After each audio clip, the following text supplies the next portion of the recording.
to the victims and their families of what happened today. This is a tragic situation that we're dealing with right now, and we're using all the resources we have right now to find out what exactly happened and what transpired. Our first primary focus is public safety. We want to ensure everything that happened from today is we want to ensure the biggest public safety for the surrounding area and our whole community. This morning at 6:34 in the morning, Santa Clara County Communications received 911 phone calls of a shots fired call in the area of 101 West Younger Avenue, located in the city of San Jose, which is directly adjacent right next door to Sheriff's Office headquarters. Deputies responded and received information that there were multiple shots fired calls located from that building. During this time, this was during a shift change where deputies from the midnight shift and day shift were on at the same time, going through a transition into different shifts. Once we received that information, deputies and surrounding officers immediately responded to the location and addressed the threat in the situation. They did not wait. They immediately went into the scene and rendered first aid and rescued victims out of the building as fast as they can to figure out what was going on.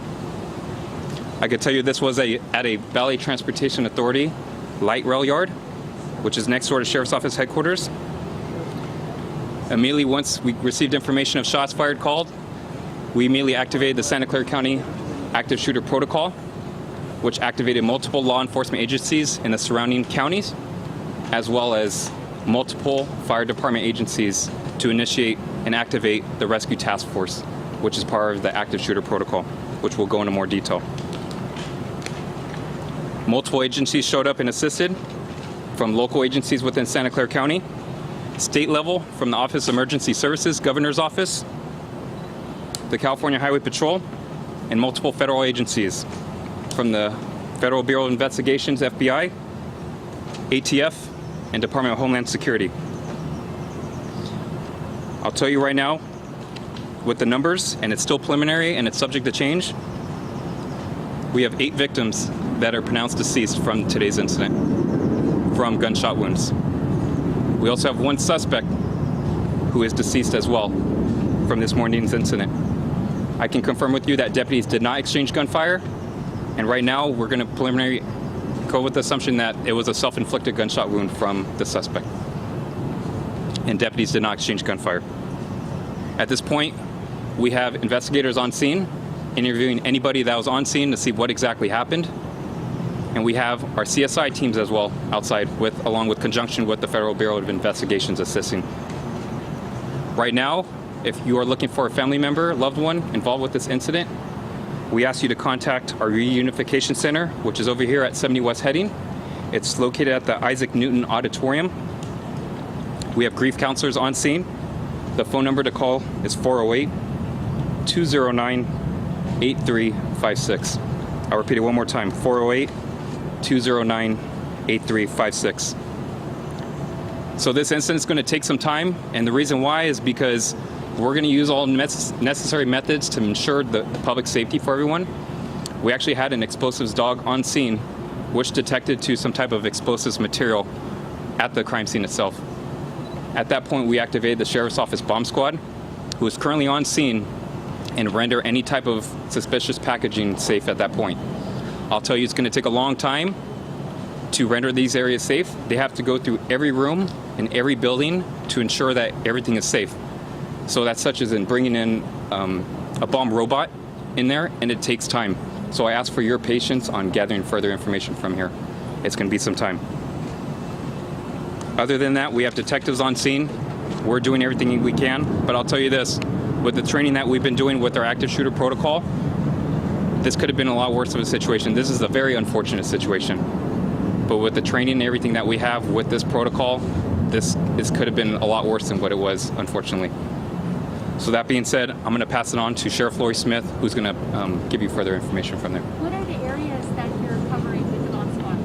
The bomb squad is pretty much activated, and they're searching every crevice of the whole building to ensure that everything is safe. Okay. And that's where it's going to take some time.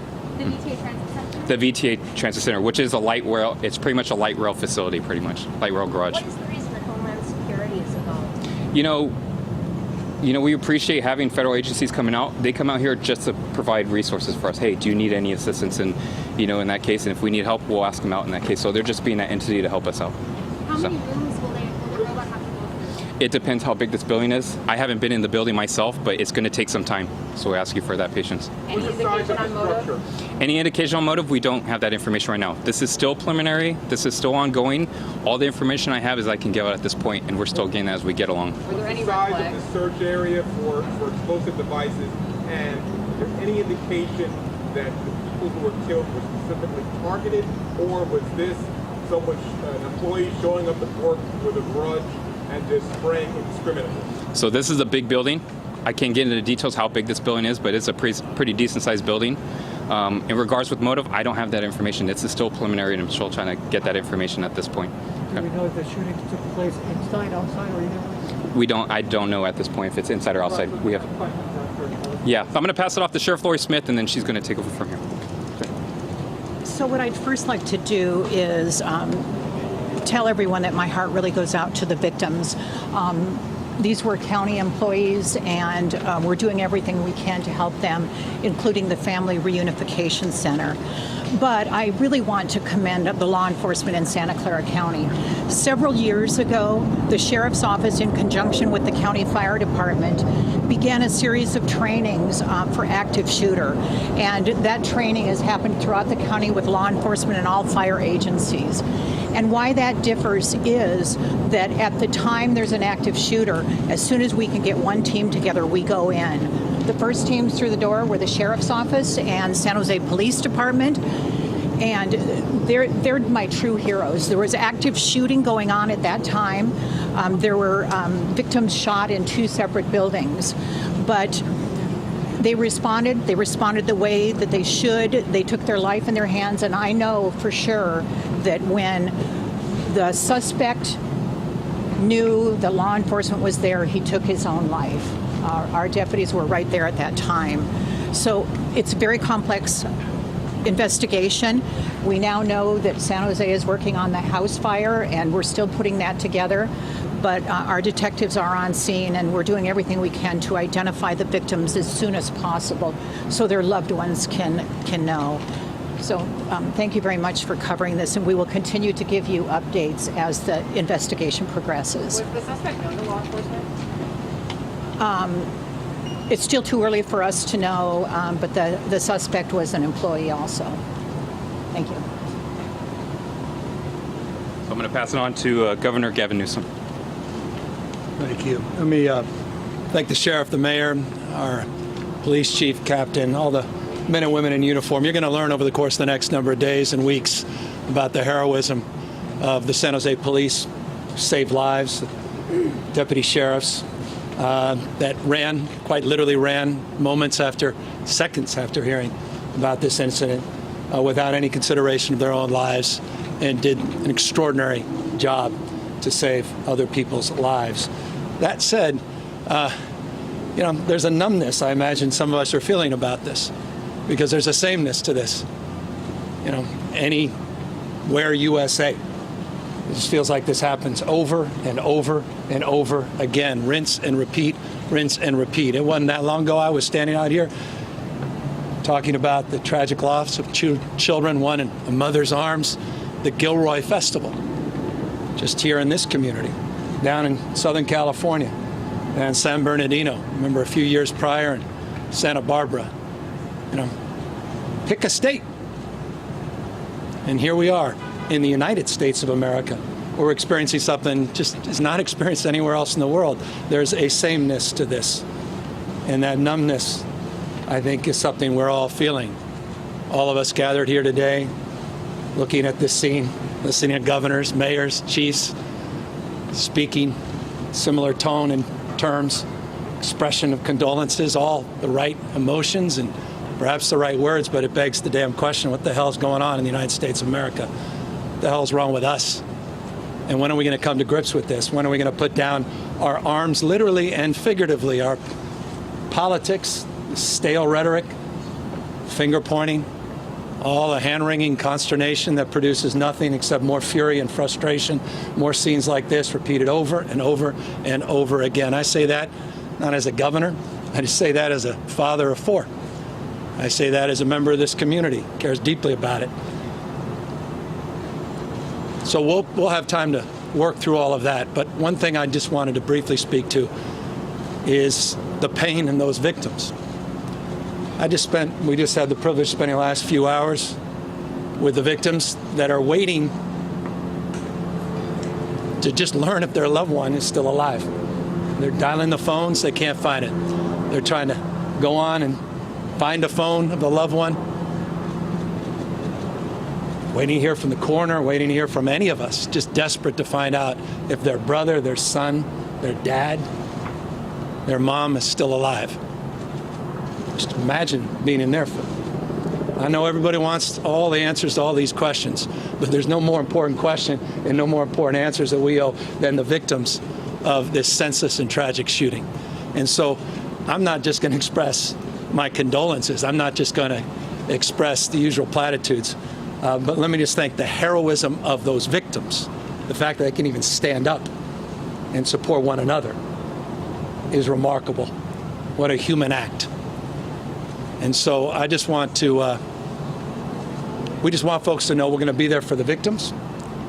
I want folks to know, I'm here for you, Mr. Mayor, and the county, this state. And I know we have elected officials of all political stripes who want to be here for this nation. But it's time to deal with the endemic before this pandemic of gun violence, the pre-existing condition that somehow was sort of pushed aside last year, but now has raised its ugly head again this year.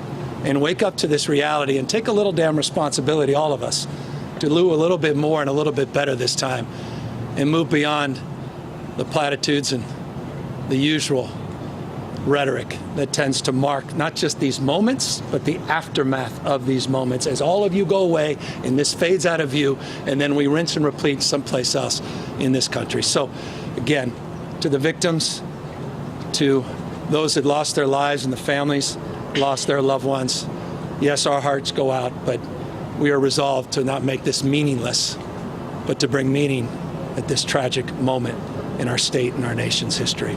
Again, thank you to all the men and women behind me in their courageousness and the incredible bravery that was demonstrable of the men and women in our San Jose Police Department and Sheriff's Office. Governor, what do you say to the people who say California has some of the toughest gun laws in the country? So next we're going to introduce Valley Transportation Authority Chair President Glenn Hendricks.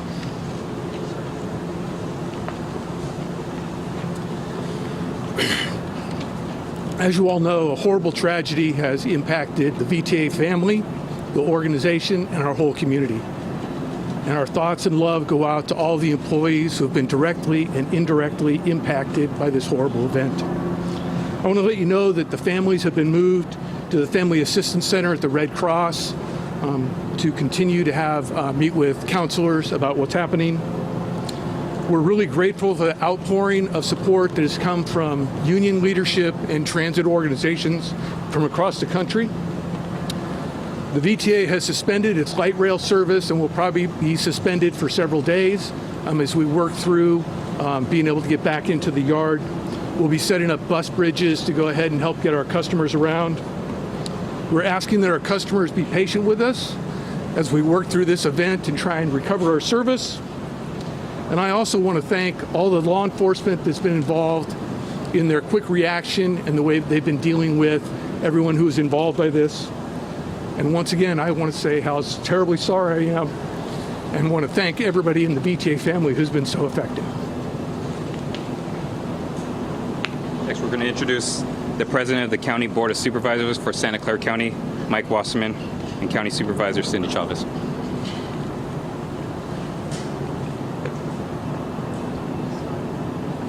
It was 2 years ago, the mass shooting in Gilroy, and law enforcement responded quickly and minimized the number of fatalities.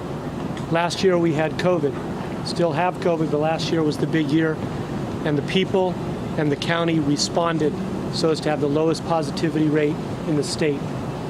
Today we had this mass shooting here, and it was the Santa Clara County Sheriff's Department and the San Jose Police Department that responded so quickly to minimize the loss of lives. As you can see, our flag now is at half-mast to help commemorate and remember the people that have passed today. It is an extremely sad day in the history of Santa Clara County, but I'm also very proud of the response by law enforcement and then the VTA family taking care of the loved ones, the survivors of those that passed, and the district attorney's office that has stepped forth with the services they provided 2 years ago to the people in Gilroy and continue to provide every day and will provide to the survivors, loved ones, and family of those that passed. It is a sad day in Santa Clara County history, but I'm very proud of the response, including the unions that have come forward with funding and help. Santa Clara County is a family, and you're seeing that go into effect today. My condolences to all the family members and friends of those that passed today. Thank you. You know, let me start by just reminding everybody that the backbone of Santa Clara County throughout COVID-19 was all the essential workers, and none were more essential than making sure people could get to their places of work. And VTA never stopped. It didn't stop light rail, it didn't stop buses, it didn't stop helping move people from point A to point B. These heroes that we all learned how to call essential workers heroes, we're now calling on them to be heroes again. There's a fund that's been set up for these families, and by going to working partnerships, anybody who wants to make a contribution to the families that have been impacted, the VTA families that have been impacted, can do that directly by going to workingpartnershipsusa.org. I just want to close with this point. While my heart breaks, I can't stop thinking about what we could all be doing differently to stop this in our community so this doesn't become something that just happens here, but something that should never happen. And thank all of you for being here. Thank you. Next, I'm going to introduce Mayor of San Jose, Sam Lacorda.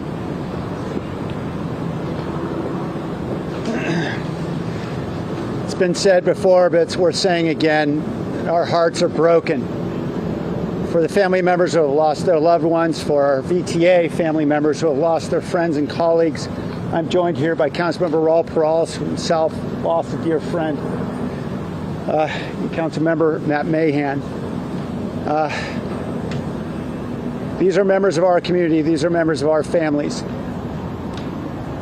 And right now, this moment is for mourning and for supporting those families and friends and loved ones. And we're going to do everything we can here at the city with all of our partners, and I'm so grateful for how everyone has stepped up. The Valley Transportation Authority and the county, and to have the governor come down here, literally came down here, said, I don't need to speak to anybody on any stage or anything, I just want to be here for the families. For hours he spent with the rest of us simply to be here with us. Everyone has stepped up in such a tremendous way, showing the heart of our community and how we care in times of tragedy. Tomorrow, we're going to have a vigil at 6 p.m. at San Jose City Hall. We know that our entire community will need this moment and many others to mourn together. And so we want to bring people together to be able to at least share a common humanity, particularly given all that we've been through over the last year and a half. This is a time when we need to be together.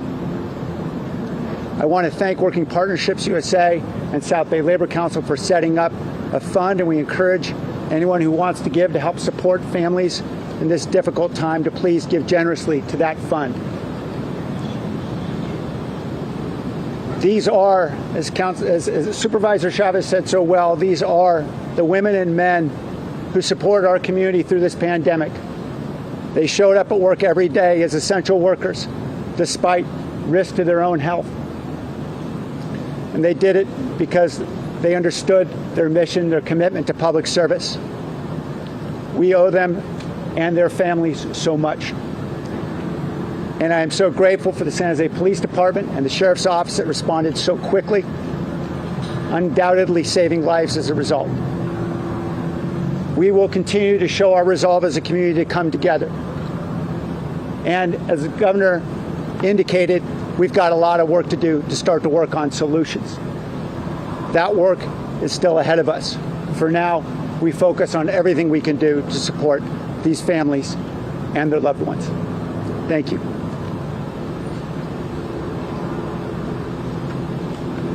I'll pass it off to Federal Bureau of Investigation, FBI Special Agent in charge of the San Francisco office, Craig Fair. My name is Craig Fair. I'm the Special Agent in charge of the San Francisco Division of the FBI here in the Bay Area. On behalf of the FBI, I would like to express our condolences to the families of the victims, VTA family, and to the city of San Jose in the wake of this tragic crisis, of which the FBI is no stranger to responding to. The FBI is assisting the city of San Jose, the San Jose Police Department, and Santa Clara Sheriff's Office in this investigation. That they are lead. We are providing assistance in the form of evidence response and recovery. We are flying national assets from Quantico, Virginia. We will be providing ballistics, technical forensic equipment and analysis. We will be bringing teams in from other divisions throughout the FBI to assist in the analysis of the crime scene. That is going to take some time. It is complex. We are very deliberate. We are required to map, catalog evidence, and that is going to take some time, and I'm asking your patience in that process. We are also providing victim assistance, victim services during this crisis to help families heal in the wake of this. We will be here as long as needed and to continue to provide that assistance. I would also like to commend the first responders, the officers who went in at their own peril to assist in taking out victims from that crime scene. Thank you very much. Special Agent, could you describe a little bit how complex this is? It looks like it's multiple buildings. You're already starting to map it. I see some of that. This is a really, you're talking multiple locations, right? It is multiple locations. It is, as I said, it's a very sizable crime scene. We are currently in there looking at how we need to go and how we need to process that. That is also going to take some time before we actually start processing this. Any idea how long? Days? Potentially looking at days, but I don't want to get into that right now, Stephen. Pass it off to Alcohol, Tobacco, and Firearms ATF Assistant Special Agent in charge, Joshua Jackson. Hey, good afternoon. My name is Joshua Jackson. I'm the Assistant Special Agent in charge with the ATF San Francisco Field Division. ATF definitely wants to express our deepest condolences to the victims who lost their lives or injured, the families and friends of those individuals, as well as the community at large who are suffering at this time. ATF is here supporting this investigative effort, as well as providing all of our experts in firearms, arson, explosives, to include our certified fire investigators, our certified explosives specialists, as well as our explosive detection canines. In addition to our personnel, we also are providing firearm ballistics information and resources related to our National Integrated Ballistic Information Network, NIBIN, as well as tracing. ATF is committed to reducing violent crime throughout all the communities that we serve throughout the United States, and we're committed to see this one through, supporting our investigative partners here in this investigative team. Thank you. Joshua, can you talk about the different dogs? We've seen like all kinds. They have different specialties. Can you talk about that? I can comment on the ATF explosive detection canines that we have. Currently, we have 5 ATF explosive detection canines that have been deployed to support investigative efforts, and those canines are being deployed on the scene right now. Talk about the importance of NIBIN in this case. NIBIN's important as far as it provides ATF and our investigative resources the ability to be able to trace firearms and ballistics evidence, to link it to other firearm crimes or other crimes that might be involved. It's not to say that the evidence here has not been processed for NIBIN yet. The crime scene is still being processed as we speak. Evidence is still being taken into custody. That will take place at a later date. Thank you. You will use NIBIN, is that correct? So we're going to pass it off next to San Jose Police Department Chief Anthony Monta. Good afternoon. I want to extend my sincerest condolences to the victims, family, and our community. There's no doubt that the courageous acts of our men and women at the San Jose Police Department saved lives and helped rescue the over 40 employees that were present at this facility. Again, I'm extremely proud at the partnership that we have with our Sheriff's Department, the Fire Department, our federal partners, again, to limit the loss and the tragedy that has occurred today. We are here to support our community, our families, and our law enforcement partners as we help them with their investigation. Thank you for your continued support of the San Jose Police Department and of all law enforcement here in the county.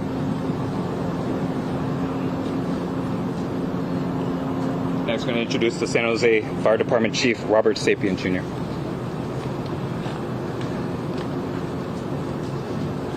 Good afternoon. My name is Robert Sapien, San Jose Fire Department Fire Chief. This morning at about 6:30 a.m., 3 significant incidents unfolded that required us to mobilize all of our on-duty available resources. Unfortunately, the second of those events was the younger incident where our personnel were dispatched to an emergency medical services call, and ultimately we learned it was this active shooter event. Our personnel very quickly employed their training and equipment, which allows them to tactically integrate with law enforcement officers. In today's event, there's some relief in reporting to you that the operations could not have gone more efficiently or effectively. The training that our firefighters receive in cooperation with our law enforcement partners allows them to treat trauma victims as quickly as possible to give them their best chance at survival. At today's event, as I said, operations ran as trained. And so we are very thankful that we were able to be here to provide assistance. We are very sad for the losses in our community, and we continue to be present to support our community. Thank you. The 3 events.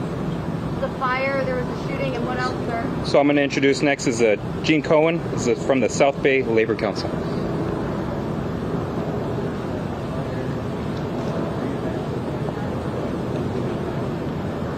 Good afternoon. My name is Jean Cohen. I'm the Executive Officer of the South Bay Labor Council. We are here with all the working men and women in Santa Clara County to stand with our ATU brothers and sisters.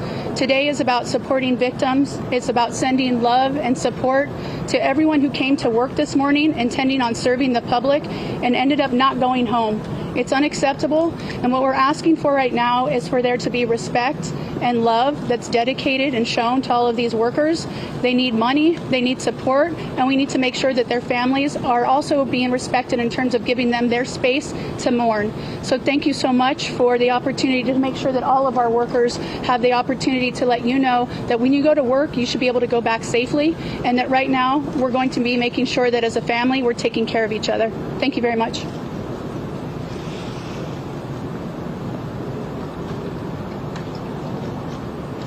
Okay, I just would like to close by saying this is an active Sheriff's Office investigation, and we will continue to provide you updates. But again, the deputy sheriffs from the Sheriff's Office, the officers from San Jose Police Department ran into the building while shots were being fired, and I know that it saved many lives.